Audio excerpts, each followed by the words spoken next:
핵심 공약에 대한 자세한 설명을 좀 드려도 될지. 네, 공약 자체가 우리 크게 이제 구성원별로 교수님, 그다음에 직원 선생님, 그다음에 우리 학생 여러분들을 위한 공약으로 쭉 구성이 되어 있어요. 그래서 우리 10대 공약 안에도 우리 학생들을 위한 공약이 한 두세 가지 지금 포함이 되어 있고, 물론 공통적으로 되는 우리 뭐 복지 시설이나 이런 부분들은 뭐 계층에 관계없이 구성원에 관계없이 다 혜택을 볼 수 있는 거니까. 또 한편으로는 재정적인 문제. 어제 그 토론에서도 잠시 이야기가 나왔지만 우리 국립대고 뭐 정부가 알아서 해주겠지라고 생각하지만 실제로는 그렇지 않아요. 정부에서 받는 예산보다는 우리가 더 집행해야만 하는 그런 사업 구조를 가지고 있어요. 그래서 매년 한 70억. 그래서 추경이라고 봄하고 여름까지 집행한 거에서 짜투리돈이나 다음에 또 기타의 수익이 발생한 그것들을 다 뭉쳐서 넣으면 한 30억 정도 매년 적자로 넘어가고 있어요.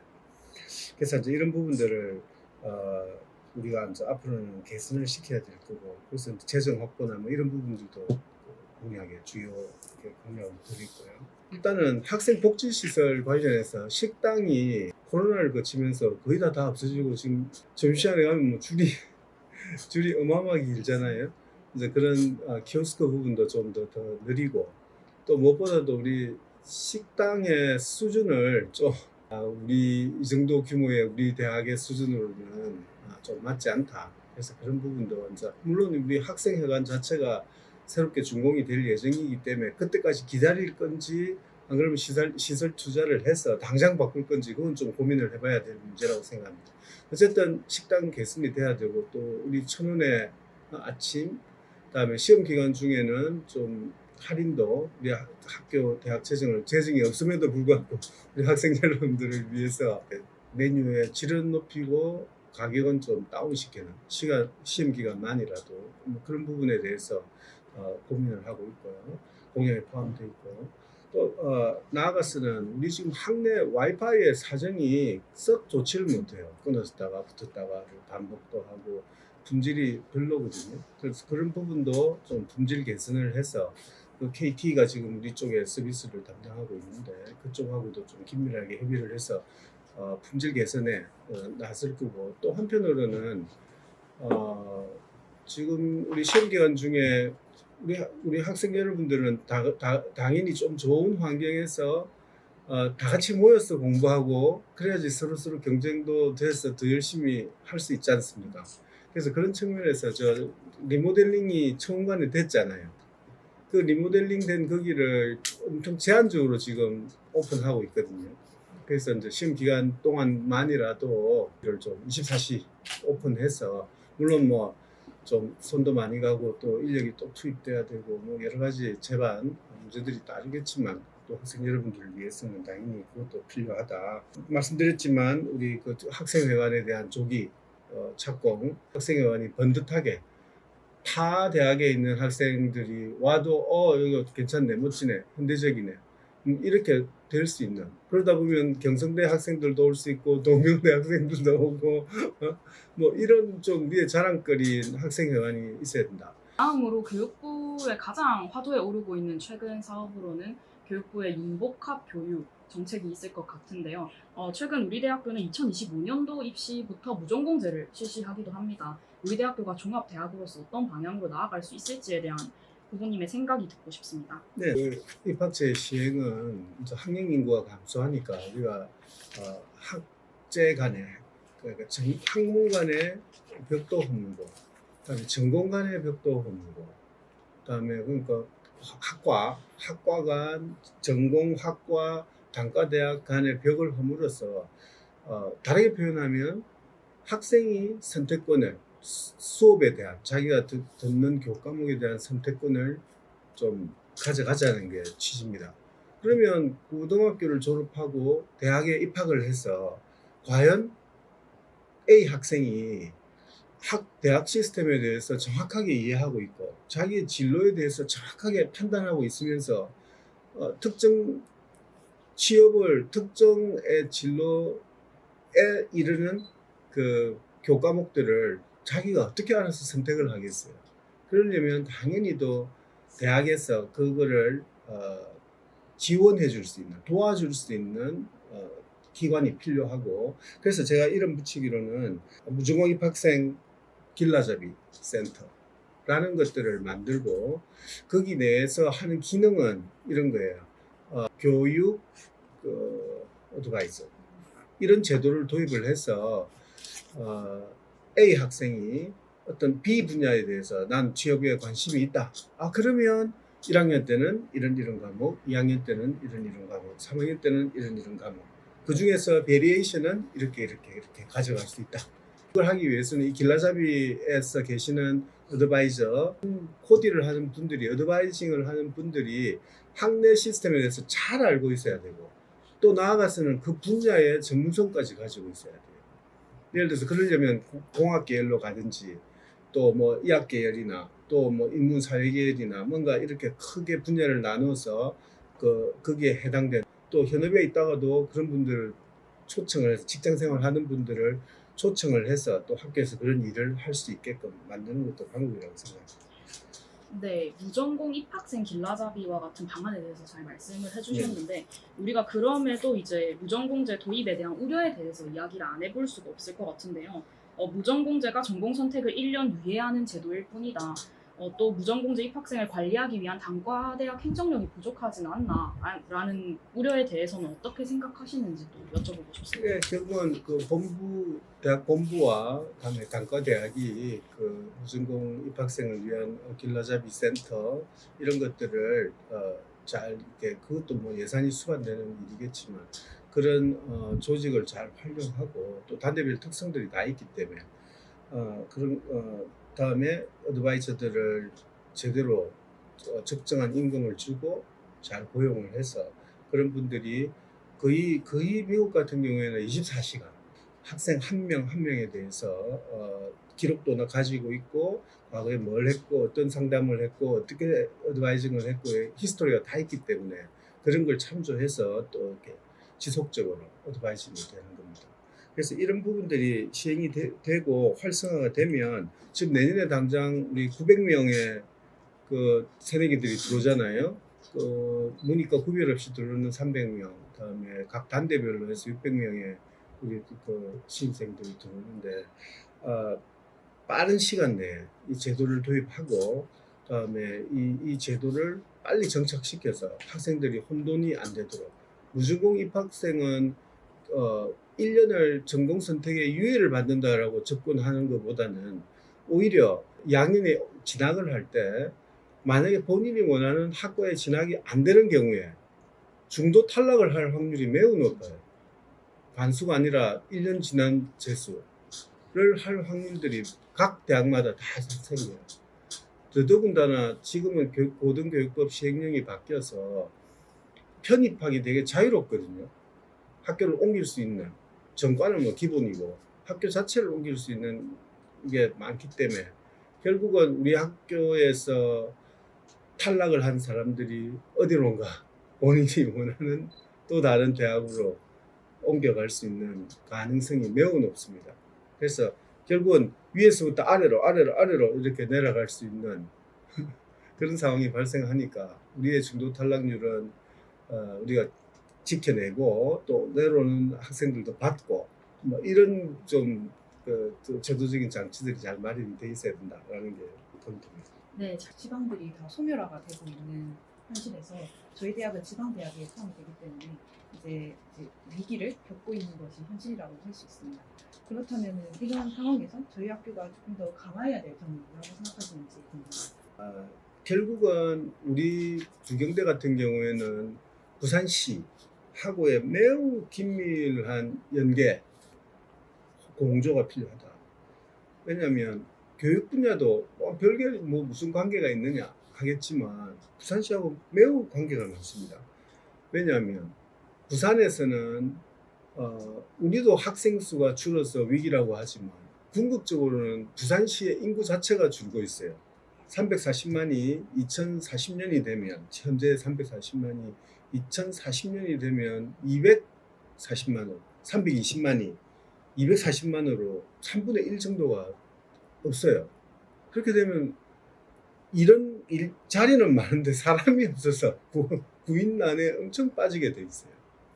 그래서 이제 결국은 외국인 유학생도 우리가 많이 받아서 그 외국인 유학생을 부산에서 일을 할 수 있게끔 좋은 분위기도 만들어야 되고, 우리 물론 졸업생들은 그 중에서 제일 좋은 일자리를 찾아가겠죠. 우리 대학을 졸업하는 학생 중에서 한 15%가 서울로 다 취업을 합니다. 나머지 학생들은 서울로 못 가기 때문에, 혹은 갈 이유가 없기 때문에 안 가는 경우가 있겠지만, 그래도 가고 싶은 사람은 간단 말입니다. 근데 그 가고 싶은 거에 실제 상황은 월급은 좀 더 받고 좋은 직장에서 살 수 있지만 자기의 주거 환경과 교통 환경은 엄청 안 좋아요. 우리가 부산시와 잘 연계해서 좋은 일자리 생태계를 만들고, 우리 동문 기업만 하더라도 우리 동문 숫자가 22만 명, 동문 기업의 숫자가 15,000개 있어요. 우리 학교를 거쳐간 여러분들의 선배님들이 그 중에서 부산시하고 연계를 해서 우리 졸업생들을 그쪽으로 취업 알선도 하고, 그러면서 회사가 클 수 있게, 그 학생이 좋은 일자리에서 미래가 발전 가능성이 매우 높은 그 직장에서 일하고, 월급도 거의 서울과 비슷하게 받고, 근무 환경 좋고, 복지 잘 돼 있고, 이런 환경을 부산시와 공조를 통해서, 특히나 부산시에서 추진하고 있는 5대 전략산업, 9개 신산업들, 미래전략산업, 이런 부분들하고 필히 매칭이 돼서 그런 기업을, 특히나 동문이 가지고 있는 그런 기업을 육성해서 나가야 된다라는 게 제 생각입니다. 5대 미래 신산업, 9대 전략사업, 정확하게는. 그렇다면은 저희 학교가 이제 부산시와 연결이 돼야 된다는 네, 거기 때문에, 네. 그렇다면 부산시에 있는 대학이라든지 아니면 다른 지역에 있는 대학들과 경쟁력을 만들기 위해서 어떤 노력이 필요할지 말씀해 주시면 우리의 대외 경쟁력을 높이기 위해서는 우리 지금 있는 이 지역, 앞서 말씀드린 대로 우리의 교육 방향이나 여러 가지들이, 물론 기초과학, 그다음에 인문사회, 이런 쪽이 절대 우리가 놓쳐서는 안 되는 그런 기본 소양을 우리 가르쳐주는 그런 부분들도 강조가 돼야 되고요. 그다음에 한편으로는 실제 응용할 수 있는 그런 기술들은 공학 계열이나 기타 이학 계열에서 많이 이렇게 우리가 학습을 통해서 배울 수 있거든요. 이런 것들이 말씀드린 바와 같이 지역 산업과 연계형의 이제 그 커리큘럼이 만들어져야 된다. 특히나 우리 학교에는 잘 없는 계약학과라는 게 있어요. 예를 들어서 우리 이 지역에 있는 유망 기업, 또 혹은 종업원수 1000명 이상의 어떤 기업의 경우에, 그런 기업에서 이런 커리큘럼대로 공부하고 배출되는 학생은 무조건 그 기업에서 받겠다라는 게 계약학과입니다. 졸업과 동시에 그게 입사. 그러면 학생 입장에서는 고용이 보장돼 있고, 물론 그 기업의 발전 가능성과 현재 그 매출과 발전 가능성, 잠재력이 충분한 기업이겠죠.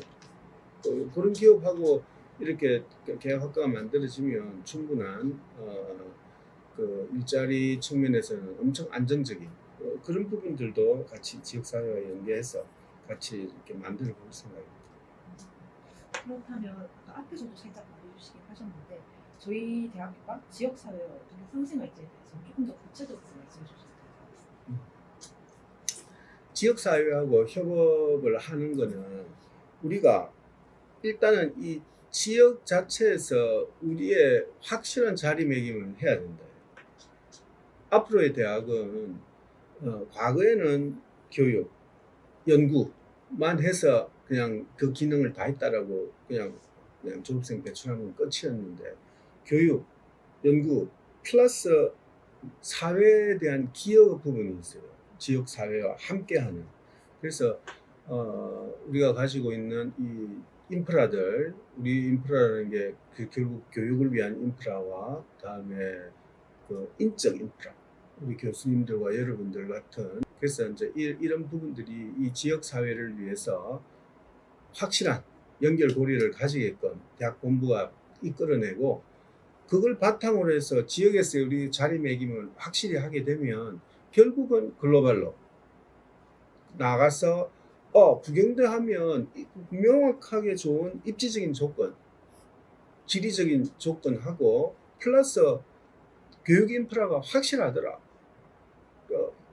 연구 잘하는 교수님, 잘 가르치는 교수님, 다음에 좋은 학교 분위기 그러면서 또 광안리를 걸어갈 수 있는 이런 여건들을 잘 활용해서 지역에서의 확실한 자리매김과 글로벌 S의 인정을 받을 수 있는 그걸 통해서 우리의 경쟁력이 확실하게 확보될 수 있는 그런 쪽으로 지역사회와 함께 상생해야 된다고 생각합니다.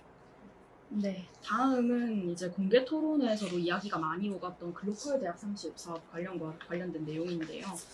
소통과 관련해서 아무래도 이야기를 나눠보지 않을 수 없을 것 같습니다. 후보님께서 생각하시는 소통에 대한 철학과 함께 답변을 들어보고 싶은데요. 네. 소통을 해야 되는 이유, 소통이 필요한 이유 여기부터 좀 생각을 하면 좋겠다라는 게 제 생각입니다. 왜냐하면 소통이라는 건 결국 서로의 이해관계를 비슷하게 만드는 거예요. 즉 공감대 형성 이게 소통을 하는 이유잖아요. 그게 제일 잘 되어야만 하는 게 가족이잖아요. 우리는 학내 구성원들이 우리의 다 가족처럼 교육이라는 한 개의 목표를 가지고 있는 것이기 때문에 그렇기 때문에 이 공감대 형성이 우리 대학이 발전하는 거에 매우 중요한 요소가 되고 그 공감대 형성의 기본은 소통이에요. 물론 중요한 거 나머지 하나가 존중이에요. 상호 존중. 학생이 학생 간 존중해야 되고 학생이 교수와 교수가 직원을 직원이 학생을 거꾸로의 관계도 다 마찬가지예요. 소통과 존중을 통해서 공감대가 형성돼야 되기 때문에 된다고 보기 때문에 그 중에서 소통이 제일 첫 번째 단계고 우리가 꼭 해내야 되는 거예요. 네. 저는 학내 구성원이 글로컬 대학 30 사업에 관심을 가지려면 그 사업에 대한 이해도가 기반이 돼야 된다고 생각하는데요. 후보님이 생각하시기에 우리 대학교가 사업에 선정돼야 하는 이유가 있다면 무엇인지 이야기를 좀 들어보고 싶습니다. 예. 선정되는 이유는 우리는 당연히 글로컬 대학이 돼야 된다. 너무나 필연적으로 그거는 안 되는 게 이상하다라는 게 저의 답입니다. 우리 부경대의 대학의 수준은 전국으로 따졌을 때 국립대 중에서 서울을 제외하고 서울 수도권 제외하고 10번째 손가락에 드는 대학이에요. 서울 수도권 제외하고 30개의 대학을 뽑는 거에 지금 20번째 안에 못 들었다는 거는 엄청 우리가 다시 한번 우리를 뒤돌아봐야 되는 그런 상황입니다. 그래서 제가 총장이 된다면 필히 저는 반드시 2025년도에는 우리가 글로컬 대학이 될 수 있어야만 한다. 그렇게 생각합니다. 네, 또 글로컬 대학 30 사업에 재도전할 거니까 우리 대학교가 그때는 어떤 특성을 살릴지 또 이야기를 들어보고 싶습니다. 글로컬 사업의 핵심은 인력 양성입니다. 근데 인력 양성의 핵심이 교육에 대한 핵심이에요. 어떻게 무전공과 맞물려서 어떻게 대학을 내부적으로 교육 개혁을 할 것인가. 두 번째는 지역 사회와의 개혁. 부산시도 엄청 보수적인, 잘 안 움직이는 이런 조직이란 말입니다.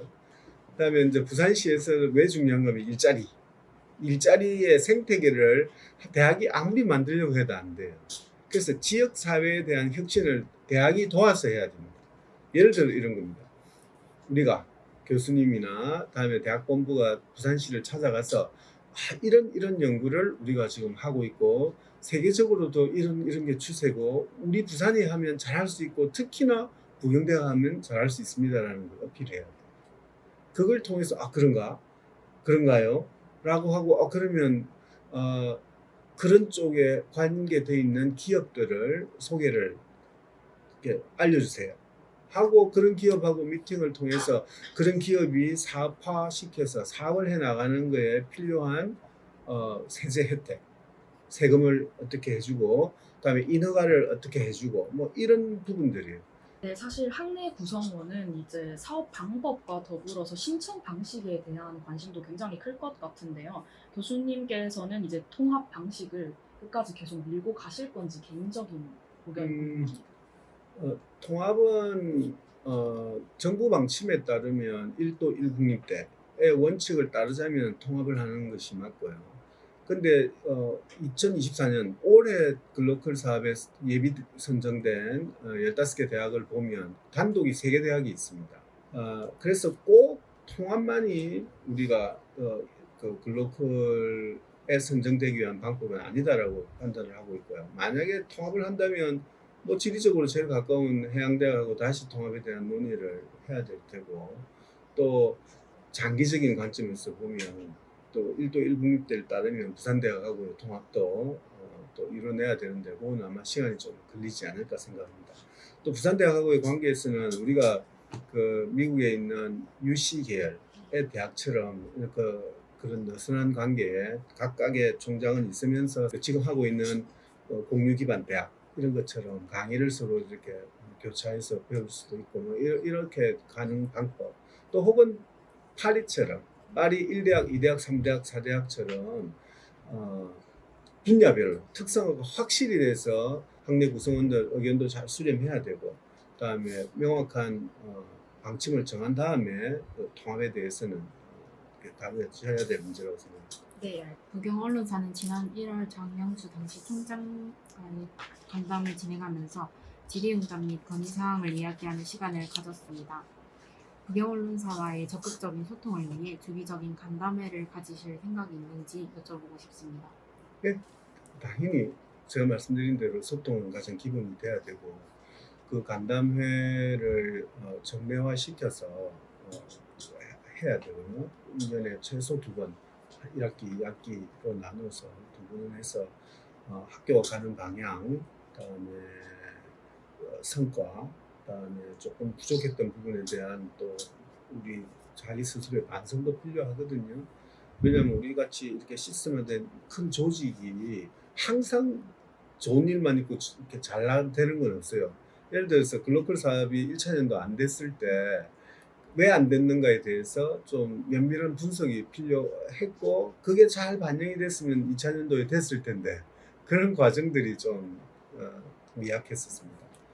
그래서 그런 면에서 이 공감대 형성을 제1의 가치로 두고 있기 때문에 정례화시키는 것. 또 한편으로는 한 발짝 더 나가서 우리 총장님도 교수 중에서 한 사람입니다. 그래서 총장 현장 민원실이라는 걸 운영을 해서 예를 들어서 뭐 그게 실외가 될지 실내가 될지는 모르겠지만 누구나 줄을 서면 혹은 사전에 예약을 하면 와서 딱 1대1로 앉아서 서로 뭐 하고 싶은 이야기, 민원, 개선사항 이런 것들이 될 수 있도록 할 거고요. 우리 학생 여러분들하고 뭐 하여튼 그 정리화시키겠다. 네. 총장님의 주요 업무 중 하나인 대학 재정 확충 방안에 대해서도 생각이 많으실 것 같은데요. 재정 확보를 위해 고려하고 있는 대책이나 학내 재정 관리에 있어서 부서 공간 예산과 같이 가장 중요하게 생각하는 점이 있다면 무엇인지 여쭤보고 싶습니다. 네, 앞서 말씀드린 대로 우리 대학 재정 상태가 그렇게 녹록지 못합니다.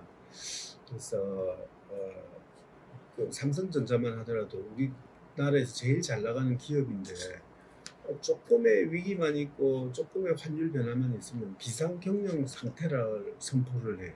그러면서 좀 스스로 긴장하게 만드는 그런 일들을 반복하고 있습니다. 우리 대학은 사실 뭐 전기를 아끼거나 뭐 물을 아끼거나에 대해서 전혀 관심이 없거든요. 그다음에 우리가 제가 경무위원을 할 때 경무회의를 참석을 해도 경무회의 자료를 각 경무위원별로 이만큼씩 출력을 해요. 그래서 이거를 좀 간소화, 전략 이런 걸 해야 되고 또 총장이 제가 된다면 그런 것에 솔선수범을 해서 일단은 여러 행정적인 낭비 요인들을 일단 제거를 해서 재정에 보탬이 되도록 할 거고요.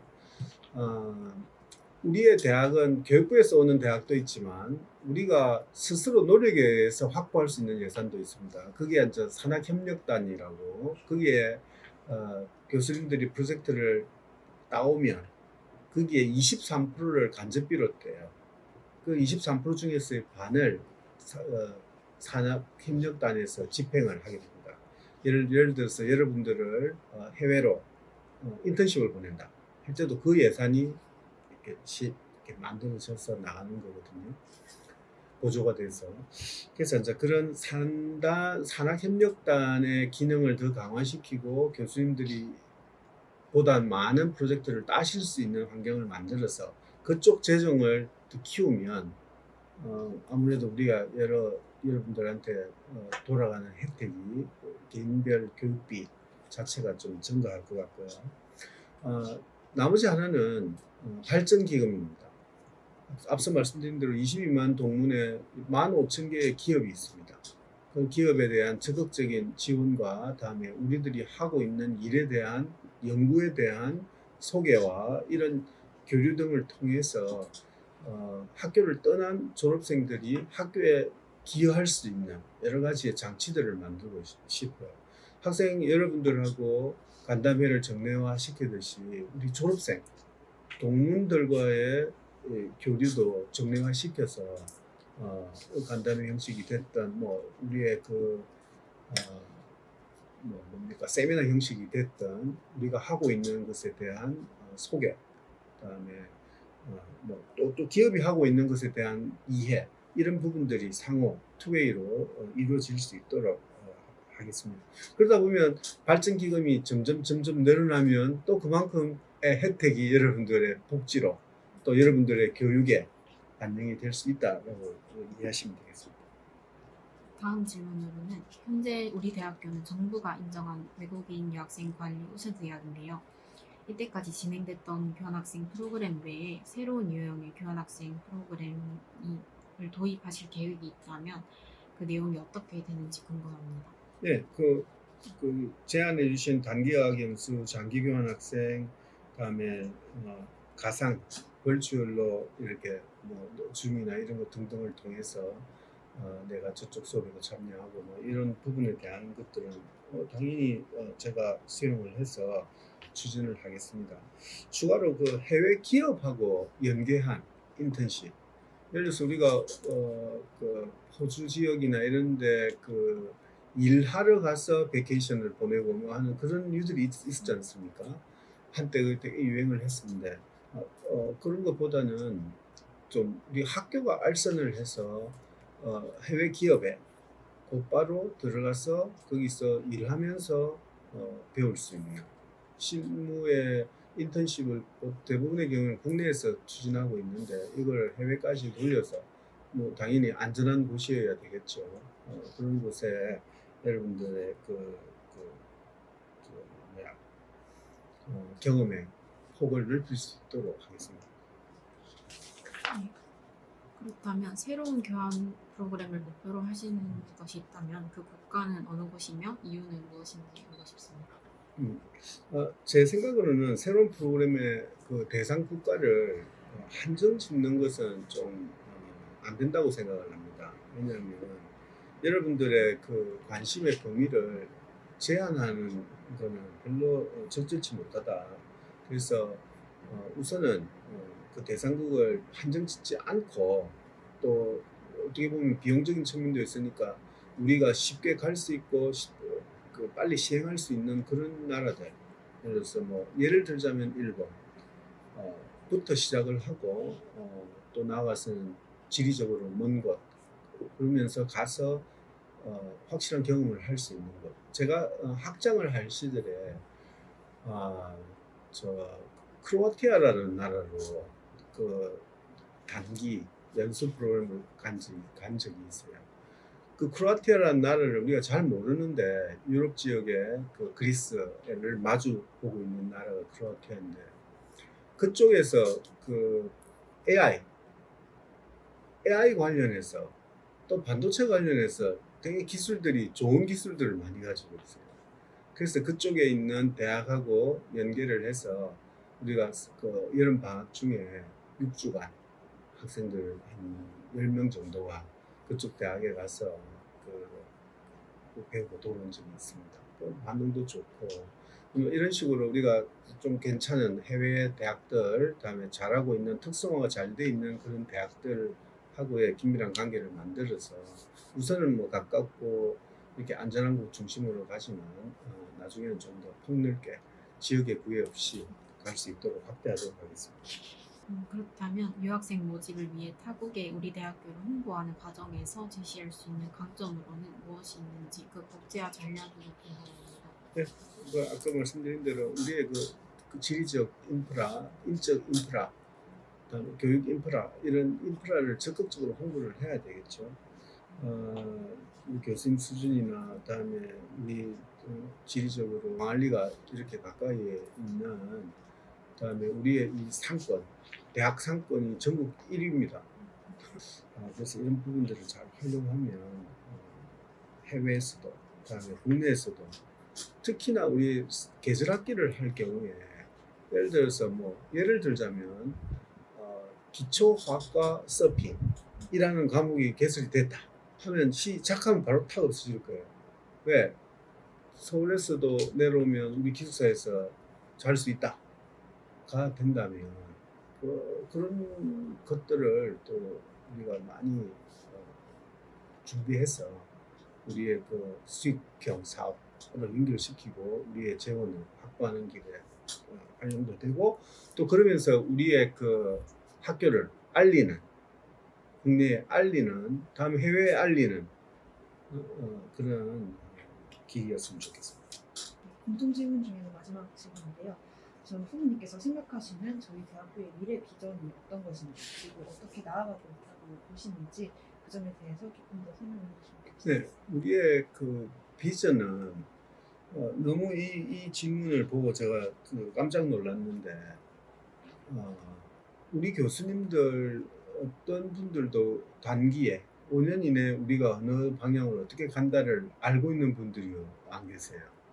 그래서 저도 안타깝게 생각하고 있었고 그래서 이 비전 부분에 대해서 명확하게 이번 총장 선거에서 제시를 해야 되겠다라고 이제 판단을 했었고 그런 측면에서 이제 단기의 비전으로 그러니까 5년 이내 우리가 이뤄내야 될 비전으로서는 동남권 허브 캠퍼스로 발돋움해야 한다. 우리 부경대가 속해 있는 이 대연동을 중심으로 해서 제일 가까이에 있는 북항, 그다음에 문현동 문현 금융단지 이런 쪽에는 스마트 금융이라고 하는 분야들이 되게 특화되어 있어요. 우리 디지털 금융학과가 새로운 학과를 만들어졌거든요.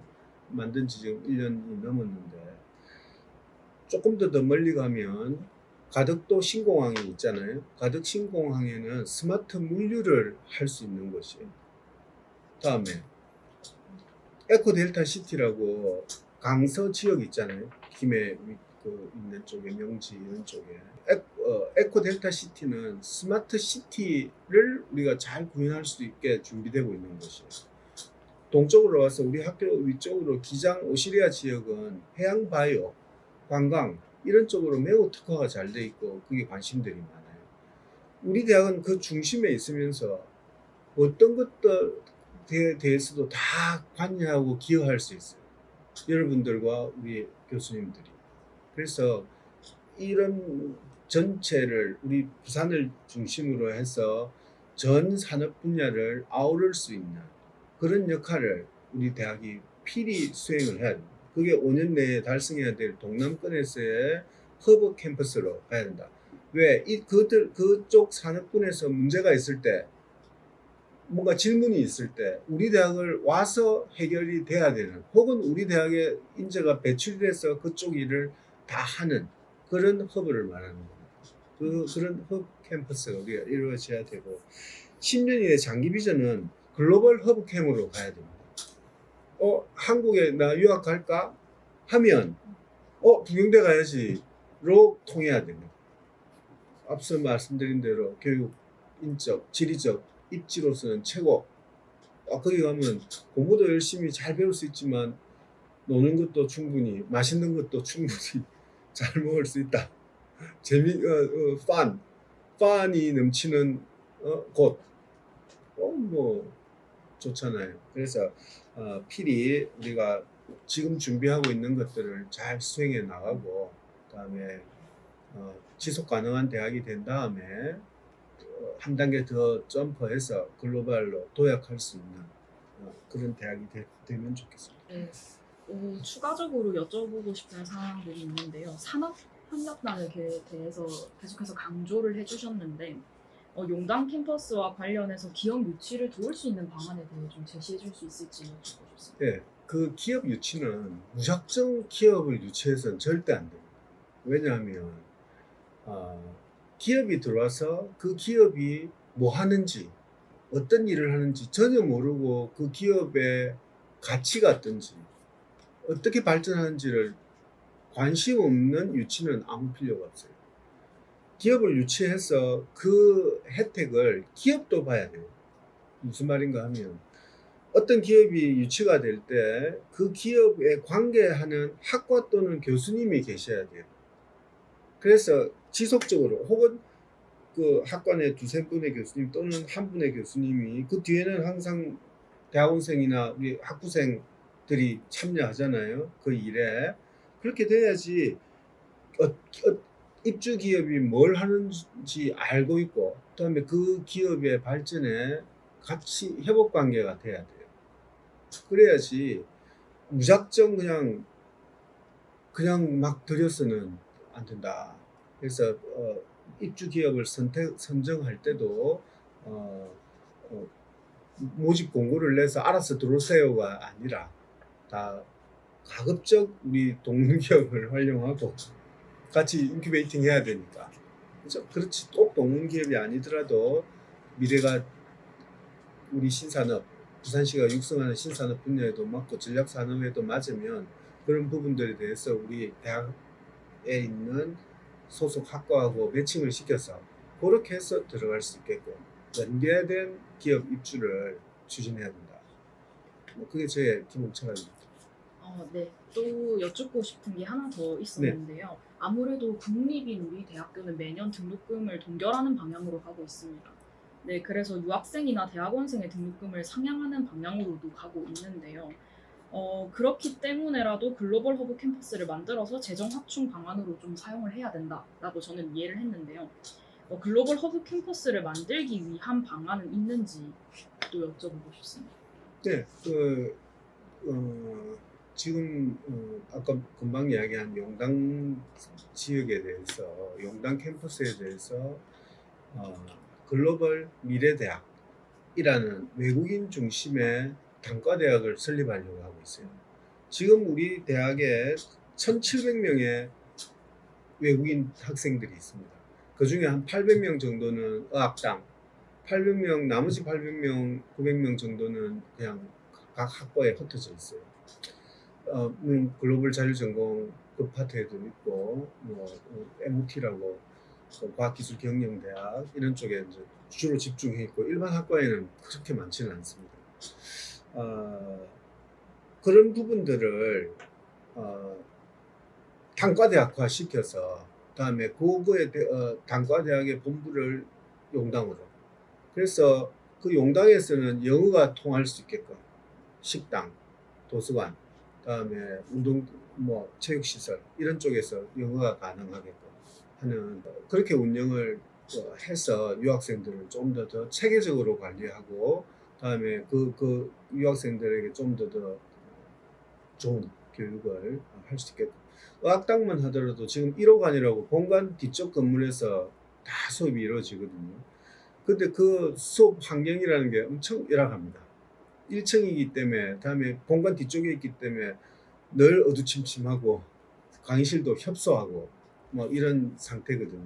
그래서 이 부분을 좀 용당으로 해서 용당의 리모델링도 돼야 되겠지만 용당으로 옮기고 그다음에 지금 1,700명 규모를 2,000명, 3,000명 선까지 올려서 우리의 그 재정 확충에 보탬이 되도록 노력하겠습니다.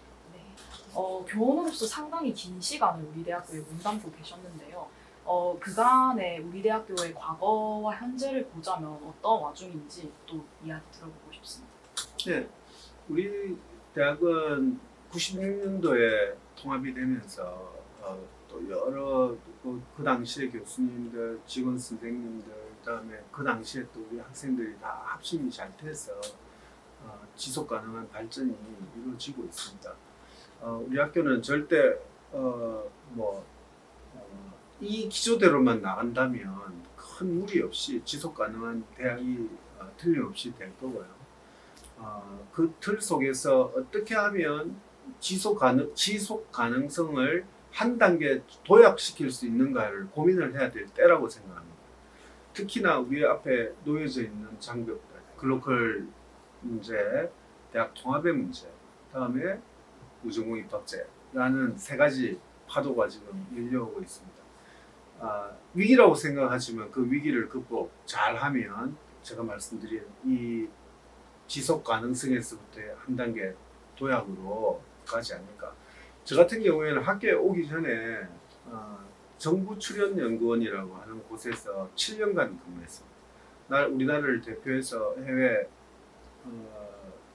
여러 회의에 참석을 해서 국가를 위해서, 국가의 이익을 위해서 여러 가지 일들을 했습니다. 이런 경험도 등등을 바탕으로 해서 우리 대학이 발전할 수 있는 여러 가지 분야에서 기여하도록 하겠습니다. 알겠습니다.